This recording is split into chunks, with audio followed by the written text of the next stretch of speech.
জান্নাতে গেলে কারো বিরুদ্ধে গীবত চলবো চলবো হেফাজত করবেন কি? জোরে বলেন কি? যদি আপনি দুনিয়ায় গীবত থেকে হেফাজতে থাকতে পারেন, যদি দুনিয়ায় আপনি পরের গীবত করার চাইতে হেফাজতে থাকতে পারেন। আমাদের সমাজে গীবত হয়নি, দুনিয়ার সব খারাপ শুধু আমি বলা। কিছু মানুষ আছে দেখবেন সকালবেলা ফজরের নামাজ পড়ে না, মুখ আদোয়া বেরাস করতে করতে চা দোহানো যায়। আমি কিছু সিম্পটম বলে দেই। ফজরের নামাজ পড়ে নাই, মুখ আদোয়া ব্রাশ করতে করতে চা দোহানো যায়। চা দোহানো যাইয়া চা দোহানদারের দোহানের পানি দিয়ে কুলি করে, কইরাই দোহানদারের থেকে চা লয় বিস্কুট লয়, খাওয়া শুরু করে আউযুবিল্লাহ একেবারে শুরুতেই শুরু করে অমুক বাইত কালকে এই হয়েছে, ঠিক কিনা? এই শুরু করলো আলাপ, সারা গ্রামের আলাপ। অমুক বাইত, অমুক মহিলা, অমুকের বউ, অমুকের জি, অমুকের ফুত, অমুকে অমুকে। দুনিয়া সব খারাপ, তে খুব বালা। নিজের পিছে 9 মণ গু, আরেকজনের পিছন দিয়ে দো। গীবত থেকে বেঁচে থাকবেন। এখন গীবতের কথা কইলে বাতিল ফেরকা যারা আছে তারা হয়তো বা আমাদেরকে কইবা, আপনারা যে বিভিন্ন আলেম ওলামার বিরুদ্ধে কথা বলেন। ওমা, আলিম ওলামা যদি কোরআন সুন্নাহ বিদ্বেষী কথা বলে তাইলে তার প্রতিবাদ করা এটা আমার দায়ী ঈমানি দায়িত্ব, ঠিক কিনা বলেন? প্রত্যেকটা আলেমের ঈমানি দায়িত্ব। কেন? কোন আলেম যদি কোরআন সুন্নাহ বিদ্বেষী কথা বলে, এই কথার প্রতিবাদ যদি কেউ না করে, সাধারণ মানুষ মনে করব এটাই সঠিক, ঠিক না?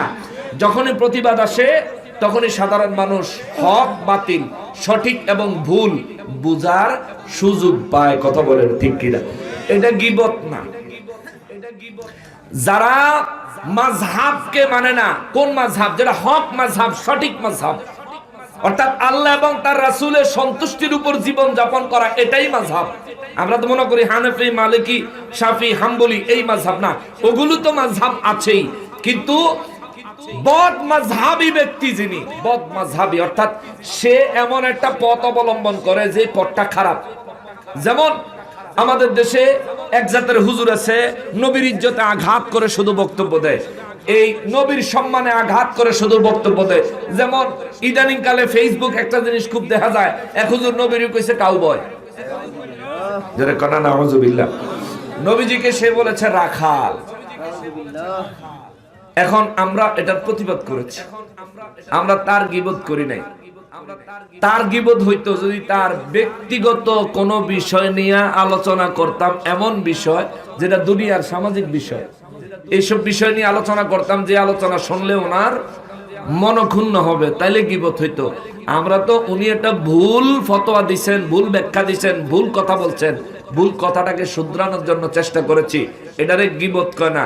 অতএব যারা আলেমদের বিরোধিতা করে আমরা যে বক্তব্যগুলি দেই, আর হাদিস শরীফে আসছে আলেমদের বিরোধিতাও রহমত। সুবহানাল্লাহ কর। এক আলেম আরেক আলেমের বিরোধিতা করে, এটাও রহমত। এর মাধ্যমে সঠিক ফয়সালা বের হয়ে আসে। জোরে কন্যা সুবহানাল্লাহ। আমি শেষ করে দিতেছি। তবে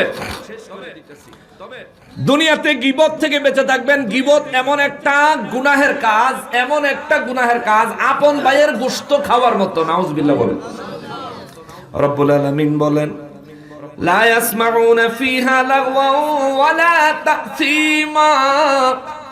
ওই জান্নাতে কোনো ফাহিশা কথা, অপ্রয়োজনীয় কথাবার্তা থাকবে না, জান্নাতে কোনো গুনাহের বিষয় থাকবে না, বরং ইল্লা কিলা সালামান সালামা।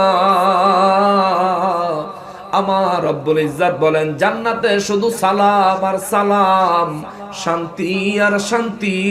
জোরে কন্যা সুবহানাল্লাহ। জান্নাতের সালাম সম্পর্কে সাহাবায়ে কেরাম আমার নূর নবী রাহমাতুল লিল আলামিনকে জিজ্ঞেস করলেন, নবী গো, জান্নাতের সালাম বলতে আমার আল্লাহ কি বুঝিয়েছেন? আমার নবী রাহমাতুল লিল আলামিন বলেন, শোনো, জান্নাতের সালাম বলতে আল্লাহ জান্নাতীদেরকে যেই ফেরেশতারা জান্নাতীদের সঙ্গে জান্নাতের দিকে যাবে, যেই ফেরেশতারা জান্নাতীদেরকে জান্নাতের দিকে নিয়ে যাবে, ওই ফেরেশতারা জান্নাতীদেরকে স্লোগান দিতে দিতে নতুন জামাইয়ের মতো সম্মান দিতে দিতে জান্নাতের দিকে নিয়ে যাবে। সুবহানাল্লাহ।